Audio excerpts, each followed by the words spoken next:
Oke, jadi sekarang kita mau bahas lagi laptop BBJS. Laptop murah tapi bikin kerjaan cepet beres. Harganya memang nggak semurah Popeyes, tapi juga nggak semahal tas Hermes. Performanya nggak bikin jadi stres, laptop ini cocok buat anak sekolah, mahasiswa, bahkan capres.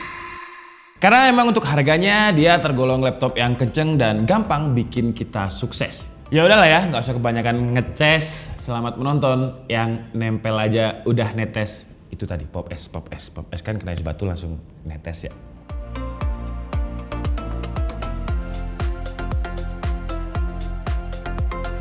Jadi perkenalkan, ini adalah Lenovo IdeaPad Slim 3i 14AU7. Kenapa dia saya masukkan ke segmen laptop BBJS? Karena kalau kita ketikkan aja di e-commerce dengan Core i3 1215U, Lenovo IdeaPad Slim 3 ini adalah laptop Core i3 Gen 12 yang paling murah yang pakai backlight. Kalau cuma prosesornya aja 1215U itu ada V14 sebenarnya, cuman minusnya dia nggak ada backlight. Untuk harganya dia ada di kisaran 5,8 juta. Untuk link pembeliannya seperti biasa nanti akan saya taruh di kolom deskripsi. Di situ udah saya pilih yang paling murah. Untuk RAM-nya dia 8 GB, DDR4 3200 MHz, tapi masih ada satu slot lagi untuk upgrade RAM. Jarang loh ya laptop di kelas harga segini, harga-harga mainstream yang bisa di-upgrade.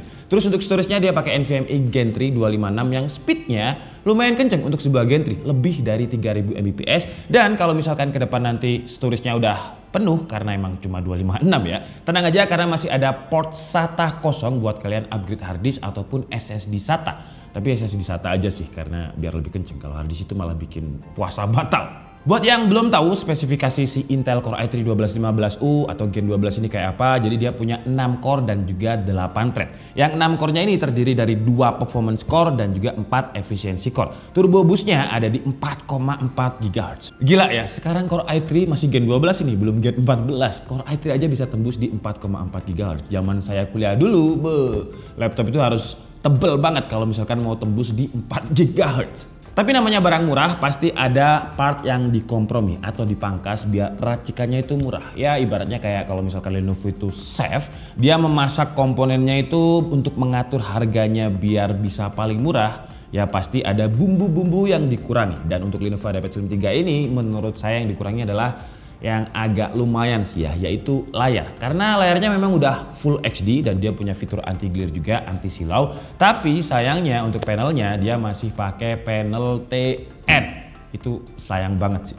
Kalau saya save-nya atau saya yang meracik, saya bakalan ngilangin keyboard backlight-nya, tapi panelnya saya bakalan pakai panel IPS. Tapi mungkin ya Lenovo punya perkiraan atau prediksi sendirilah. Dan ketika kita tes layarnya pakai device kita, sRGB-nya ya karena TN dia mentoknya itu di 60%, untuk brightness-nya ada di 287 nits. Ya meskipun layarnya agak kurang, tapi kalau kita ngomongin performanya, ini saya tes default aja ya. Jadi nggak saya upgrade RAM-nya ke 16 GB walaupun dia ada slot kosong.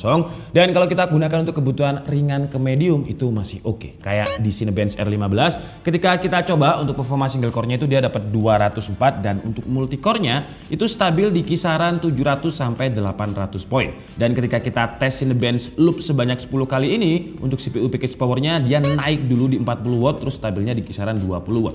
Dan untuk temperaturnya itu naik awal-awal 90 derajat Celcius terus stabil di 70 derajat Celcius. Jadi kalau untuk suhu temperatur bagian dalam tergolong masih cukup aman dan ini terbukti ketika kita tes pakai TimeSpy stress test juga yang berarti itu di stress loop sebanyak 20 kali dan dia lolos dengan hasil yang hampir sempurna dengan 99,5%. Dan kalau untuk Intel Iris-nya untuk Fire Stack-nya ada dapat 1900, TimeSpy-nya skornya itu di 835. Lanjut kita tes dia untuk rendering seperti biasa Adobe Premiere Pro dengan template yang memang biasanya kita pakai, kita ekspor ke 4K. 4K-nya lumayan lama ya, dengan 4K itu 23 menit 32 detik selesainya. Jadi saran saya ekspor ke Full HD aja. Full HD masih lumayan cepat dengan 12 menit 36 detik. Kalau kita gunakan untuk Blender rendering 3D, ya sebenarnya bukan laptop untuk rendering 3D, tapi nggak apa-apa kita coba tuningannya Core i3 1215U di Lenovo ini kayak apa dan hasilnya di Blender dengan template BMW, CPU rendering blendernya dia mampu merender dengan durasi waktu 8 menit 28 detik. Kalau untuk GPU rendernya 10 menit 12 detik. Untuk suhu temperaturnya ketika render Premiere 4K ini juga masih aman di kisaran 70 derajat Celcius dengan CPU package power sekitar 20 watt. Full HD pun sama, kayaknya memang dijaga di kisaran 20 watt dengan suhu temperaturnya juga dijaga di 70 derajat Celcius. Bahkan ketika blender dengan CPU render juga sama. Suhu temperaturnya naik awal-awal di 90 derajat Celcius tapi langsung dibanting di 70 derajat Celcius dengan CPU package power yang juga 20 watt. Kalau dari tes rendering ini aja, ya saya sarankan ke depan kalau misalkan kalian pengen beli laptop ini upgrade memory RAM sih ya. Karena ketika kita mengupgrade memory RAM jadi dual channel, limitasi tadi bakalan sedikit keangkat.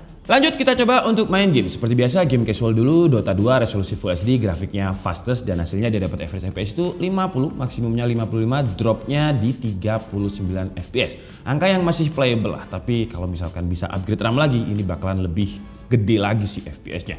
Terus GTA 5 kita coba di resolusi 1360x768, grafiknya ada di normal, average FPS dia dapatnya di 32, maksimumnya 38, dropnya itu udah di bawah angka yang non playable, bisa sampai 21 FPS. Valorant, kalau Valorant masih aman ya, Full HD, grafiknya low, average FPS 51, maksimumnya bisa sekitar 60 FPS, minimum FPS-nya itu di 44, angka yang ya kalau di atas 30 masih aman lah. Genshin Impact Full HD lowest dan hasilnya average FPS dia dapatnya 31, maksimumnya sayangnya nggak bisa tembus sampai 60 FPS dan drop FPS-nya itu di kisaran 24, angka yang belum playable juga. Point Blank aman, Point Blank grafiknya standar, resolusi Full HD, average FPS dia dapat 59, maksimumnya bisa tembus 60, drop FPS-nya 58. Dan dari tes gaming ini sekali lagi saya sarankan kalau kalian mau beli laptop ini harus upgrade storage ke 16. Mungkin nanti karena RAM 8GB DDR4 3200 MHz saya itu entah kemana karena biasanya banyak. Jadi ketika kita pindah studio sini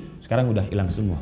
Nanti mungkin bakalan saya upgrade performanya ketika udah di upgrade RAM di sosial medianya DKAD lah. Kalian follow aja di DKAD Media. Nanti kita bakalan lihat performa single channel dan dual channelnya pengaruhnya kayak gimana. Untuk suhu temperatur dan juga watt powernya kalau kita perhatikan di beberapa game ini Dota 2 contohnya ya. Jadi dia nggak pernah tembus di atas 70 derajat Celcius. Terus powernya juga kayak dijaga di 20 watt. GTA 5 juga sama kalau kalian perhatikan di chartnya.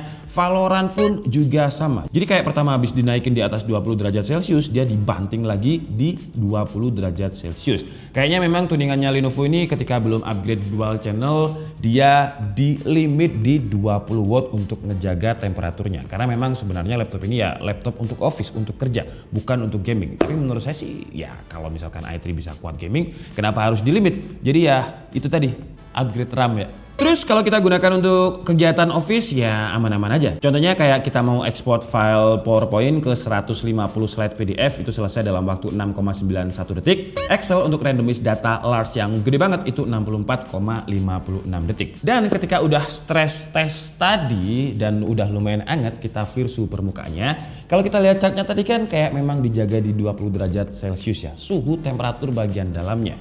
Karena ternyata memang kalau dilepas limitnya sama Lenovo, suhu permukaannya itu lumayan hangat. Padahal ini Core i3 1215U ya, U series bukan H series.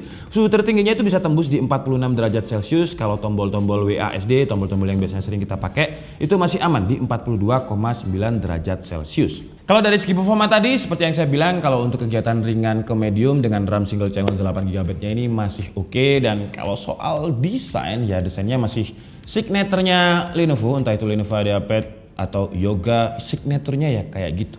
Cuman untuk materialnya, untuk harga 6 jutaan ini ya jangan berharap yang materialnya gimana-gimana gitu karena dia masih pakai plastik polikarbonat, beda dengan seri Yoga. Bahkan IdeaPad Slim 5 itu juga udah ada yang aluminium, tapi untuk 3, IdeaPad Slim 1 dan 3 memang biasanya masih pakai plastik polikarbonat. Tapi kalau secara feel dia udah lumayan solid, gak ada bagian yang kerasa kopong pas kita ketuk-ketuk. Terus untuk bobotnya dia ada di sekitar 1,37 kg dengan ketebalannya itu 1,9 cm. Dan sayangnya untuk engselnya ini masih belum bisa dibuka dengan satu tangan, jadi bagian bawahnya masih ngikut. Tapi untungnya masih bisa dibuka sampai nggak sampai 180 derajat sih ya 175 derajat lah. Fitur-fitur lainnya kayak webcamnya ya harga segini jangan berharap yang banyak-banyak, resolusinya itu cuma ada di 720p 30 fps. Kalau untuk kualitasnya ya kalau cuma buat meeting online sebatas cukup ya, nggak yang wah banget. Jadi kalau misalkan kalian sebagai peserta meeting oke lah, tapi kalau sebagai yang present ya saran saya harus pakai webcam eksternal. Mikrofonnya pun juga harus pakai mikrofon eksternal karena kualitasnya kayak gini lah kira-kira. Untuk kualitas webcamnya standarnya ADAPad 3 sih ya. Kalau dibandingkan dengan ADAPad 5 beda karena ini resolusinya cuma 720p 30 fps, terus dia nggak ada fitur AI kayak background effect dan juga automatic frame. Ya kira-kira kayak gitu lah. Standar aja. Saran saya kalau misalkan pengen meeting online dan kalian sebagai speakernya pakai webcam eksternal aja. Lanjut untuk konektivitas di harga 6 jutaan, konektivitasnya ini udah cukup lengkap, wifi-nya dia udah pakai Wi-Fi 6, gila ya, harusnya pakai Wi-Fi 5 aja, panelnya panel IPS. Terus Bluetooth-nya Bluetooth versi 5, sedangkan untuk port lain dia ada port card reader, ada HDMI, audio jack 3,5 mm, port USB 2.0, USB 3.2 Gen 1 dan port USB C 3.2 Gen 1 yang support sama data transfer, power delivery dan juga display port. Jadi port Type-C-nya ini udah punya 3 fungsi. Jadi bukan hanya transfer data, bisa display output dan juga kalau kalian punya casan yang Type-C bisa untuk ngecas laptopnya juga. BTW ngomongin casan, adapternya ini kita dapat yang 65 watt yang ketika saya coba untuk ngecas 0 ke 100% dia itu makan waktu sekitar 1 jam 45 menit. Untuk sebuah laptop ini tanpa rapid charge di Lenovo Vintage masih lumayan kenceng. Kalau untuk ketahanan baterainya dia ya kapasitasnya standar ya 38 watt hour. Ini kecil banget sih. Biasanya itu standarnya 48 watt hour. Tapi karena dia prosesornya seri U dan dilimitasi di 20 watt tadi, jadi ketika kita coba untuk browsing pakai WiFi, dia masih tahan sekitar 9 jam 20 menit. Masih oke lah. Kalau untuk input device seperti biasa, Lenovo nggak pernah mengecewakan saya untuk keyboardnya. Ya walaupun keyboardnya dari dulu kayak gini-gini aja, tapi secara feel, memang ini kalau misalkan diganti, takutnya feel-nya berubah ya. Karena feel keyboardnya Lenovo, walaupun ini seri ADAPad Slim 3 ya, bukan ADAPad Slim 5 atau 7, tapi feel-nya itu nggak pernah mengecewakan. Feel tactile-nya, silent-nya. Jadi kalau kita bikin script di sini tuh kayak kerasan gitu, betah. Kerasan itu bahasa Jawa dari betah. Terus dia juga udah punya backlit dengan 3 tingkat adjustment brightness. Tapi kalau saya pribadi backlit-nya harusnya dibuang aja. Wi-Fi-nya pakai Wi-Fi 5 aja, nggak usah pakai Wi-Fi 6. Terus panelnya pakai panel IPS. Ya semoga didengarkan sama Lenovo ya. Karena kalau saya udah terbiasa pakai panel IPS, terus lihat panel TN itu kayak mata saya tuh tiba-tiba silinder. Sayangnya kalau untuk trackpadnya ini masih kerasa laptop mainstream entry level yang travel distance-nya memang cukup dalam, tapi feel plastik, feel murahnya itu masih cukup kerasa. Oke lah, jadi itu tadi adalah review dari Lenovo ADAPad Slim 3i 14i AU7 yang kita bahas ini harganya di sekitar 5.800.000 dan dengan harga segini kita udah dapat Intel Core i3 1215U di mana kompetitor lainnya itu masih di atas 6 juta bahkan ada yang 7 juta. Kalau mau yang lebih murah lagi sebenarnya ya ada V14 itu harganya 4,9 juta tapi sayangnya itu RAM-nya 4GB terus dia DOS dan gak punya keyboard backlit. Kalau yang ini RAM-nya udah 8GB terus bisa di-upgrade juga karena ada slot kosong, storage-nya juga bisa di-upgrade, masih ada port SATA yang kosong. Ya kelebihannya itu sih ya, keyboard backlit, nyaman, dan yang paling jelas selling point utamanya adalah harga. Karena kalau kita bandingin dengan kompetitornya 5,8 juta dapat Intel Core i3 1215U, ya kompetitornya itu masih di atas itu. Kalau untuk kekurangannya ya sayangnya itu tadi panelnya masih pakai panel TN terus baterainya juga 38 watt hour walaupun ternyata real use skenario-nya masih lumayan hemat tapi kalau misal bisa dikasih 48 watt hour menurut saya bakal lebih bagus lagi sih. Saya Nika Stebdi and see you on the next video. Bye bye.